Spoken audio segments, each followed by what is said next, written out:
Hey guys, Jeff here with the Common Sense Camper. Continuing on with our Back to the Basics videos, series of videos. Today we're going to talk about knives. So let's get right to the log.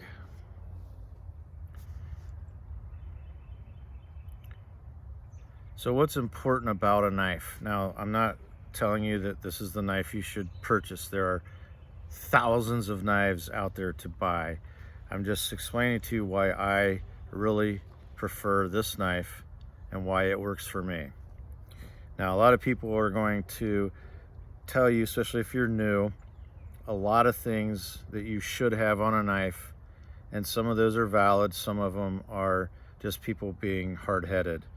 So if you have a good fixed blade knife and it's sharp and you know how to use it, that's all the knife you need. What I'm sharing with you today is not a survival knife. However, if I had to survive with this out in the wild, I could do it. Yes, I realize it's not carbon steel and I can't strike a flint off of it, but I'm going to explain to you why I like this knife and why I carry it. And this will help you make a decision on a knife that you will be purchasing if you're new to this. So the knife is a Benchmade 200 Puukko. I'm not going to get into a lot of metals and the differences, but basically this is a $123 3V blade.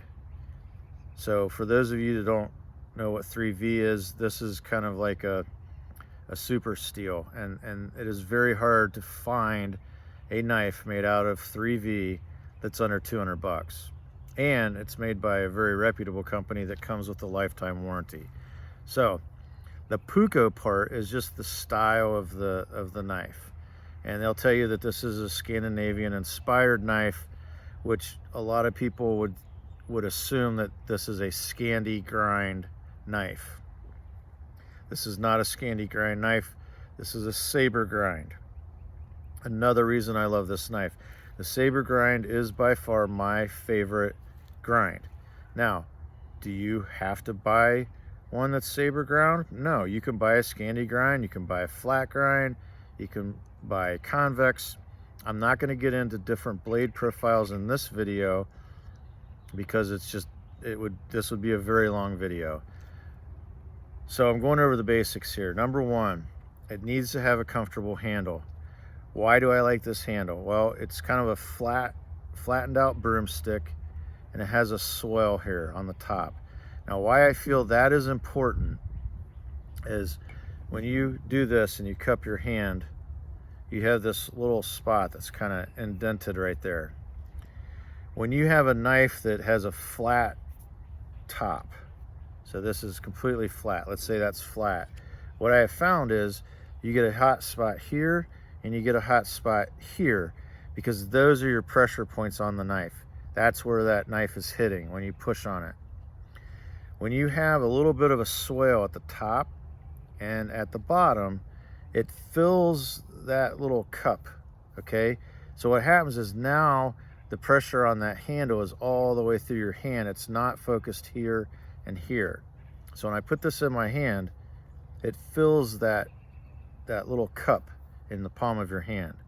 And so now I have a 100% purchase on this knife, no matter how I'm gripping it, like this, if I'm doing it like this, if I'm, doing chest cuts like this, that knife is completely filled in the palm of my hand. The other reason I like this knife, so the handle's great. I like the fact that it does have a hole in the end of it. This is really more for identification. So if I drop it in the woods, hopefully this little bit of red, that's a reflective material.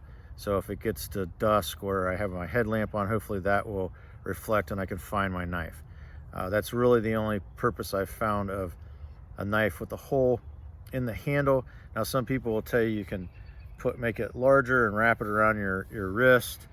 For a knife this small, I don't really find that that's useful. So the handle, I really like it.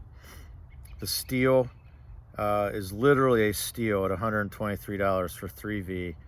It has the saber ground blade, which is my favorite blade. And if you want to know why, I find that it's the most useful, most universal blade shape for all things that are camp tasks. Now, if you're talking just woodworking, notches and plunge cuts and things of that nature, yes, a Scandi grind is going to perform better than this. But for your average everyday person, they're not going to tell a big difference between this and a Scandi grind. Your professionals, your guys that are experienced with knives and the ergonomics of knives and the woodworking side of it, yes, they'll be able to tell. But the reason I like a saber grind knife is that it's very easy to sharpen, because you're just sharpening the very edge of this knife. Okay, you're not sharpening this whole area. It's basically what I have always said about a saber knife is it's a Scandi with a secondary bevel, which is what most Scandi knives end up being anyways.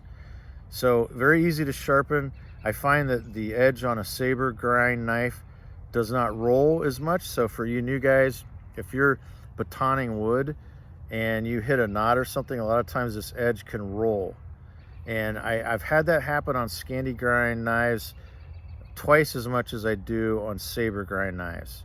So I feel that the blade is a little thicker and it's a little sturdier when it gets to that sharpened edge.